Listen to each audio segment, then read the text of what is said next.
Sponsor an orphan, and you'll help support a vulnerable child to have the education they've always dreamed of, so they can build a brighter future. You'll be feeding a hungry stomach and a hungry mind with knowledge that will last them a lifetime. That's the power of an education. Sponsor an orphan now with Islamic Relief.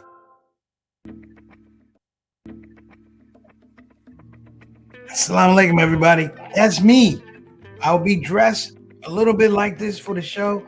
Please come out to support. It sounded funny at the time in Dearborn, December the 17th, 2022. All right. So here's the deal. I just got to get this straight. All right. Because I can't keep bending this way. So look, this show is going to be amazing. I'm being brought there by my brother, Big Fresh, and everybody in the Hammertrack area. My main man, Ishmael, and his lovely queen. Lafiki's going to be there. This is going to be an amazing show. It's going to be intimate. It's going to be funny. Years ago, I did something called Love Supreme and Anatomy of Gratitude, which was a true tribute to John Coltrane through comedy. Now we have this thing. We got so many things to talk about: the pandemic, the elections, Trump. Listen, brothers and sisters, this is the time. We're going to be doing a show. Yeah, it is. It's called It Sounded Funny at the Time, Dearborn, Michigan, December the 17th. Listen, I hope you guys attend. I'm looking forward to coming back to the Dearborn area and just being amongst my brothers and sisters. Come on out. $20 if you get your tickets early. $25 you get them late. And if you don't like Muslims, you don't get a ticket at all. Listen, see you there. I won't see you. No matter, because we're going to have an epic time. With your moms. It sounded funny at the time. Assalamu alaikum rahmatullahi wa barakatuh, family. How are you doing? I hope that you're having a fabulous Thursday. I am, of course, doing the show live from Detroit, Michigan. Rochester Hills, Detroit, Michigan. It's all the same to me. Listen, I'm going to tell everybody I am very, very excited to be back in the area. Looking forward to doing the show as we've been advertising. It sounded funny at the time in Dearborn, Michigan. Make sure you get your tickets. 7 o'clock. This is going to be a great show. I'm very, very much looking forward to the artists who are going to be performing with me, the jazz musicians, and the people that are going to be backing me for this presentation. I'm very excited. You've seen them, my brother Ishmael and his lovely queen, Dazine.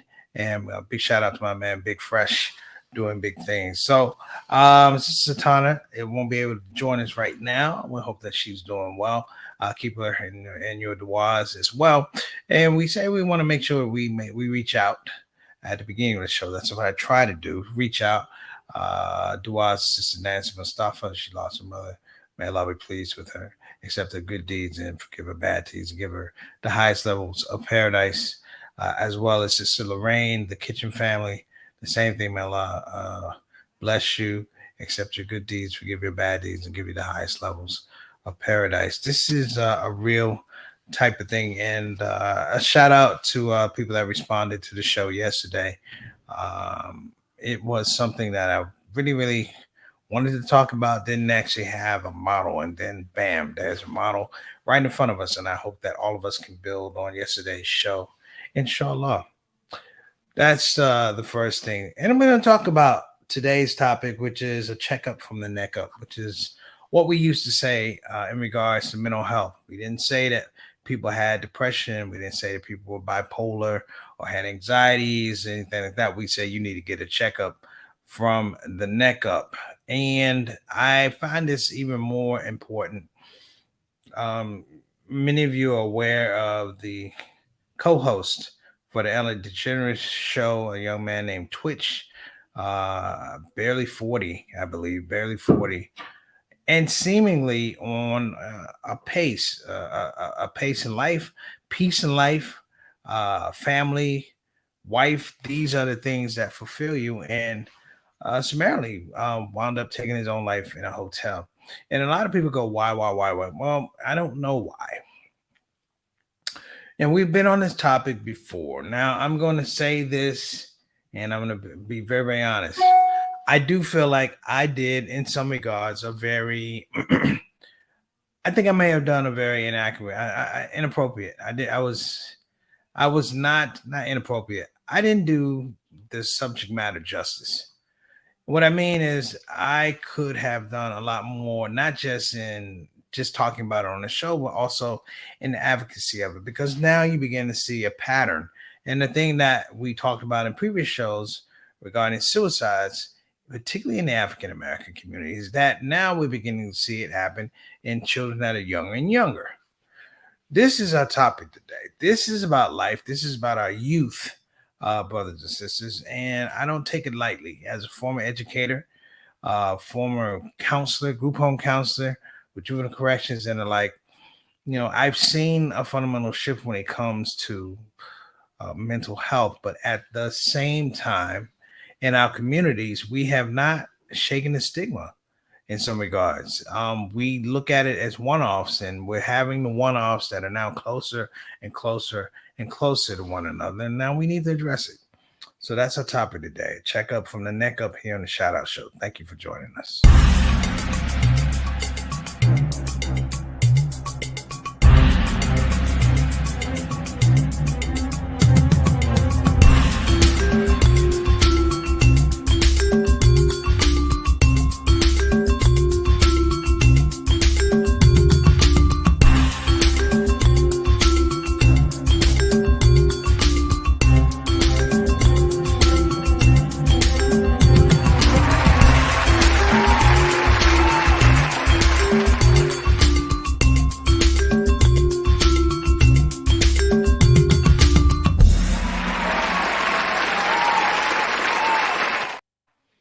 All right, we want to make sure we give our shout out to our shout out family.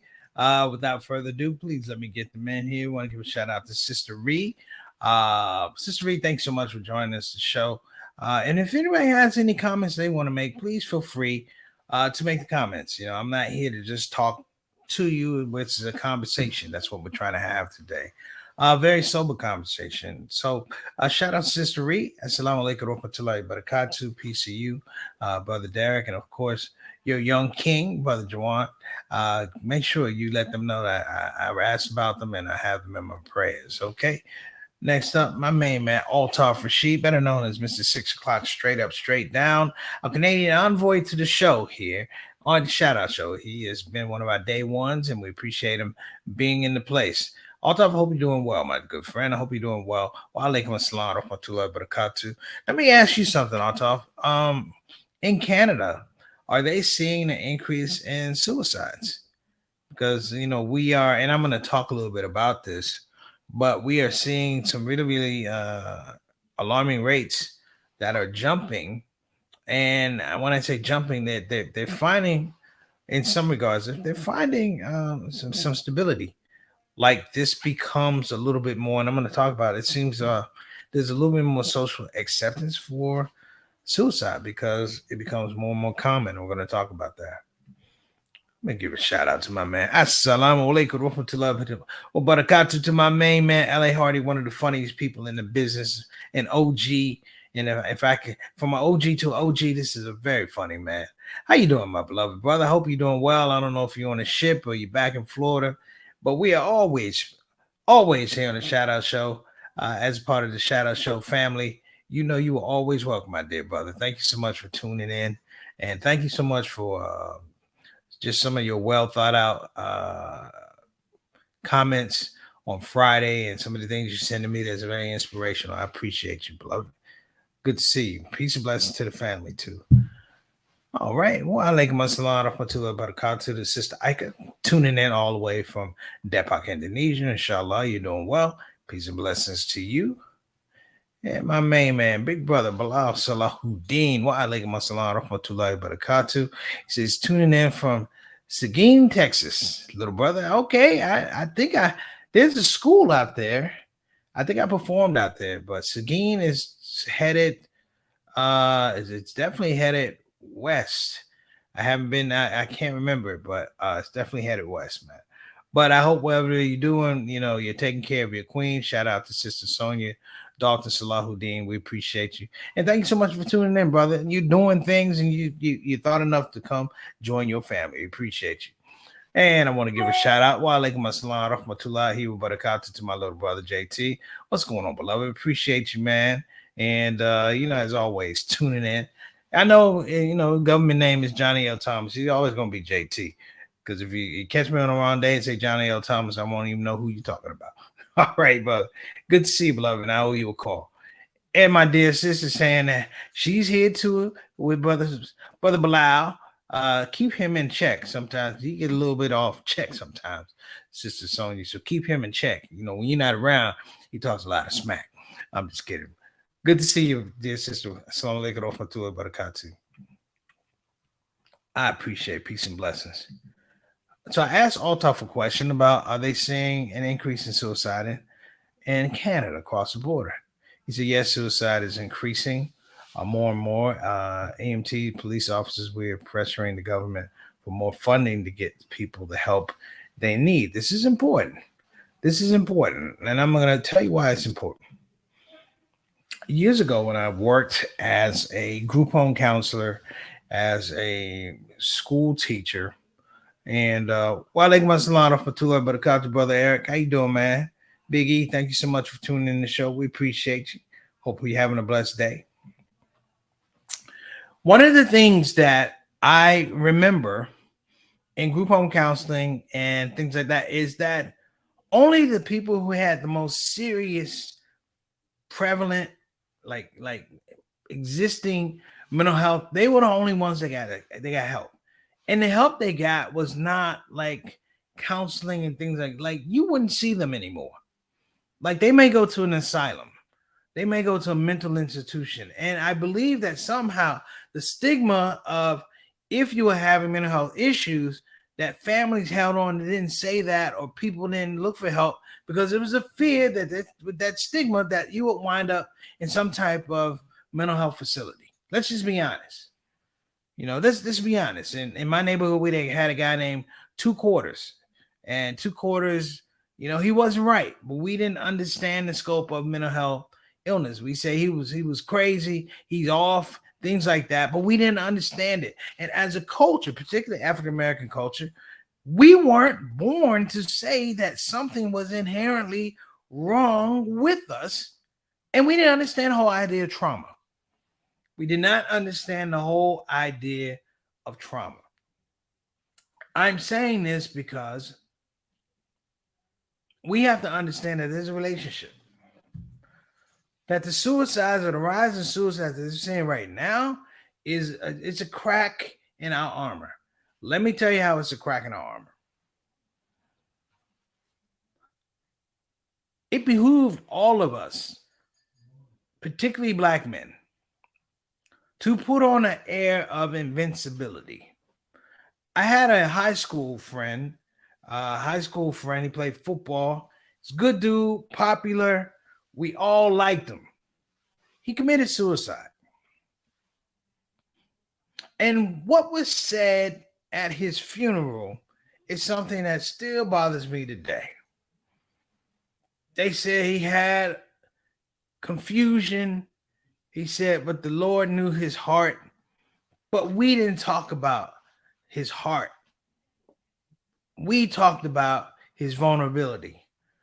They spoke about this man like he was weak, that something was broken inside of him. And we didn't want to know what was broken inside of him because we were worried that if this person could break like that, doggone it, we could break like that.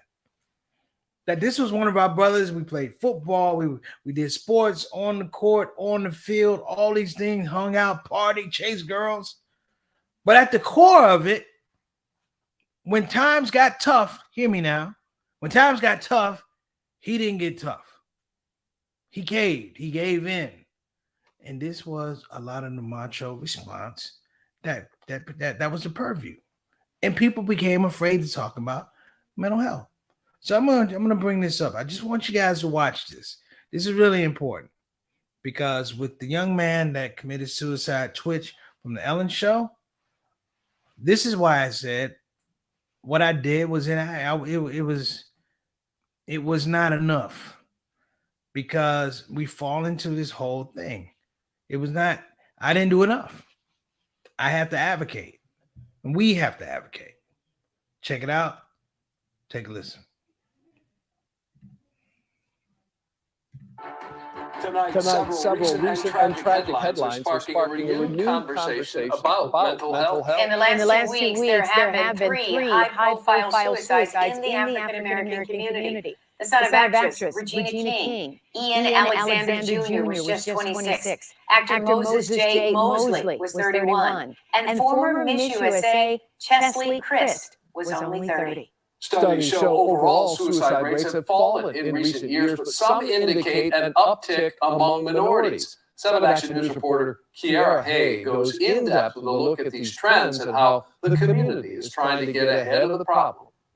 For the first time in history, suicides in the Black community here in the U.S. is on the rise. And now mental health experts are trying to figure out why. They say death comes in threes. First, it was 26-year-old Ian Alexander Jr., son of Academy Award-winning actress Regina King, committed suicide. 1 week later, former Miss America winner Chelsea Christ took her life at the age of 30. And on Monday, reports 31-year-old Walking Dead actor Moses Mosley died from a suspected suicide attempt. Dr. Brian Mahamdi, the director of behavioral health services at Henry Ford Health System, says the age range and race of these deaths are not a coincidence. More so than any other demographic group, we've seen this major increase among young Black adolescents and young adults, which is very new and really hasn't ever happened in the history of the U.S. Their mental health is, really challenged at this time. Patrice Lucas, a licensed mental health counselor, says Black millennials and the Gen Z generation are in a unique situation because up until this point in history, Black people have been in survival mode, but now many have the chance to thrive. And so you take that deep breath and you start feeling, it doesn't sit well with them. I was just really, really sad sometimes. Clarisha Foster says despite having a 4.0 and a 2-parent financially stable household, she was struggling with her mental health in silence until she reached a breaking point. I'm not me. I am not myself right now. Foster says she saw one of her Facebook friends posting about going to therapy, so she decided to give it a try.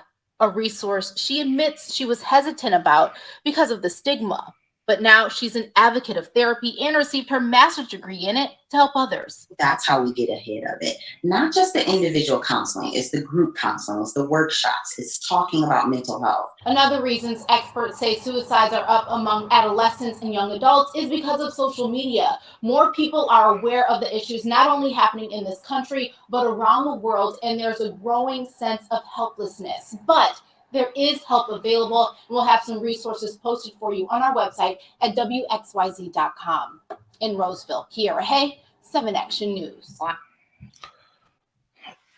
So, one of the things I want you to take away is that they were young, number one, young, and they seem to have stable backgrounds. That's number two. But I want you to also remember what the lady said, that these children that we're talking about, that these young adults are coming up in a space where they have high functionality with mental health issues. To be an actor, so they're achieving things, but they're still having issues with mental health. So what happens is it doesn't reconcile itself. I remember this, going through busing. Having to be, I wasn't the first Black kid in my neighborhood. I think I was the first dark-skinned Black kid in my neighborhood. And I remember the ridicule that I would catch from white people, but I also would catch from Black people. And I remember that there was an anger that grew and grew and grew inside of me. And it grew and grew inside of me because there was nothing to reconcile it. You were young. And so you acted out. And on that point, I want to say that, before we go to break, I want to say one of the things that's really, really been devastating is the fact that we have misdiagnosed aggression and things like that as socially unacceptable acting out, not understanding that it's tied to mental health. All right. Look, we're going to take a break. Don't go anywhere. We'll be right back talking about checkup from the neck up. It's Preacher Moss.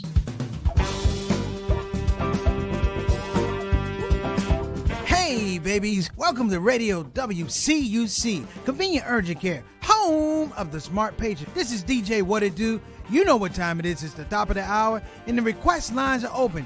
You know what you want to hear? I know what you want to hear. Operators are waiting. I just gotta hear "Don't Get the COVID."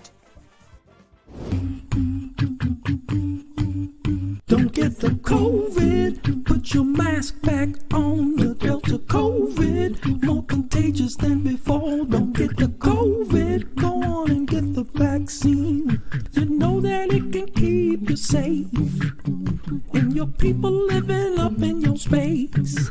Don't get the COVID. You need to wash your hands. The Delta COVID is more deadly than before. Don't get the COVID. Go on and get your vaccine. You know that it can keep you from dying. Don't leave your family all alone and crying. Don't get the COVID. We invite you to join our fight against COVID and against misinformation. It's time to listen to the doctors and trust the science. When I think of people dying that don't have to die, it makes me sad. Now's the time to be sober. Together we can make this thing over. Let's fight the COVID. Convenient urgent care, home of the smart patient.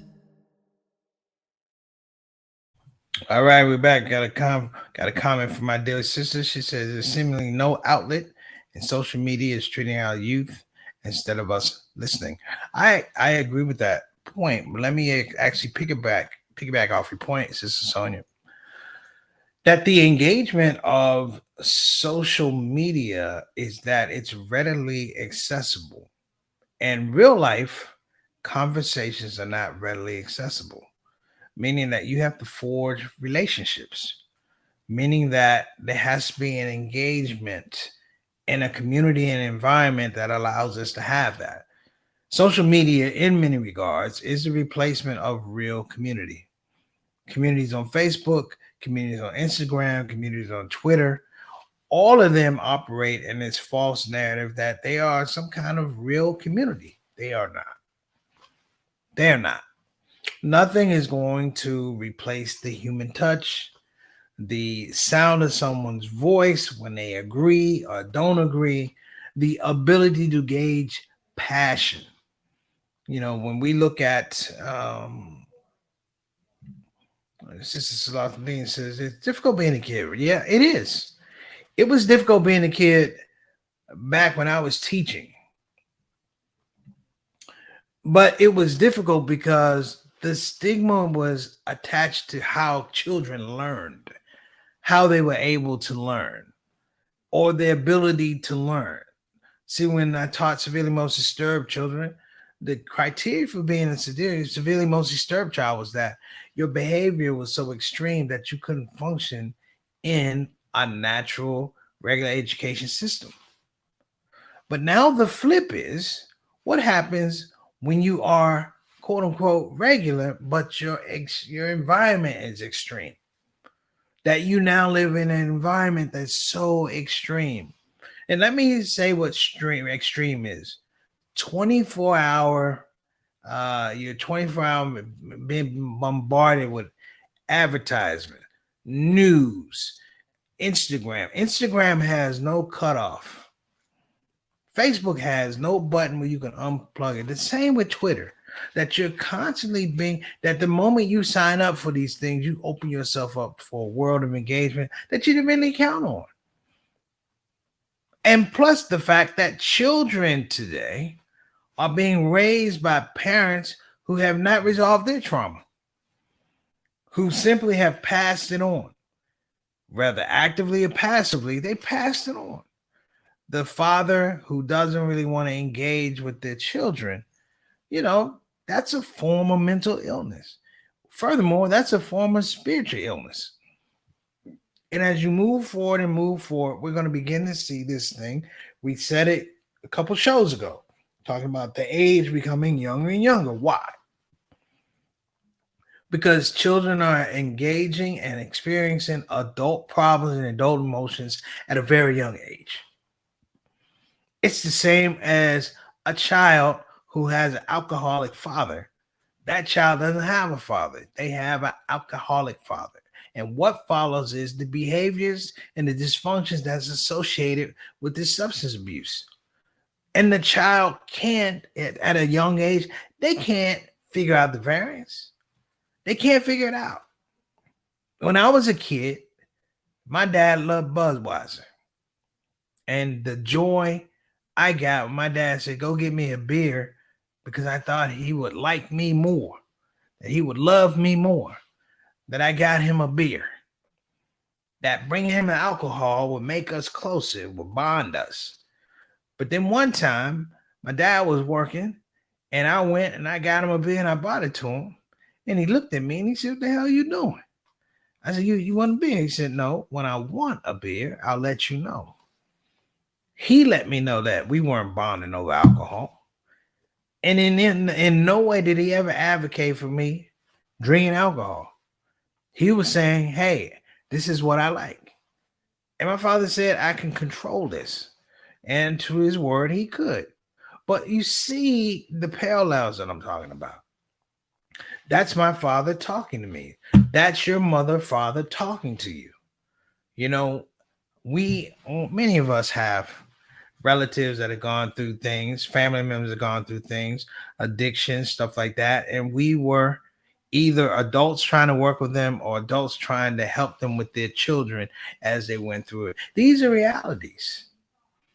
And it's foolish to think that engagement, we're just going to roll over and go to sleep, and it does not affect us. It affects us.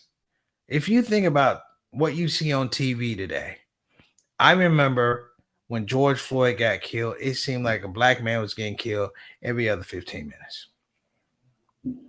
And we were constantly being bombarded with this stuff, and it permeated our souls. Not to the point where we were revolutionaries. There was a bit of quit in us. There was a bit of quit where people say, well, you know, they're just going to shoot. It's going to be what it's going to be. No. And we didn't get creative. And let me throw this out here. Sister Sonia, you just inspired me. That the younger generations are not creative. That social media has taken away the creative narrative for young children because they just give it to them. You want it on TV? Here. You want it on Hulu? Here. You want it on Netflix? Here. You want it on Prime, Amazon Prime? Here. Sex, drugs, alcohol, murder, sexual gender issues, men dressing as women, women dressing as men. You got it all. And you don't have to wait for it. I can give it to you at the age of 5. How does a kid that's 5 years old, 6 years old, 7 years old, 10 years old resolve this in their mind? We haven't even talked about the elephant in the room that we're not even talking about now, which is the thing that we all have to balance this whole concept and dysfunction of being in a race-based society.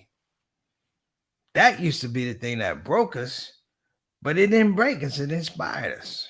Now we have something inherently that is a problem. I'm an advocate. I did an inadequate job talking about this. I apologize to everyone in this room. I did an inadequate job talking about suicide teen. I gave you the data. I gave you the data. I gave you videos. I gave you the cause. But I did not give you the advocacy. I did not give you the energy to go out and address this. So I apologize. So I'm going to do better. And I hope y'all join me. Okay? Listen, y'all have a blessed day. I'll see you on Monday, inshallah. Assalamu alaikum wa rahmatullahi wa barakatuh. Preacher Moss, SOS.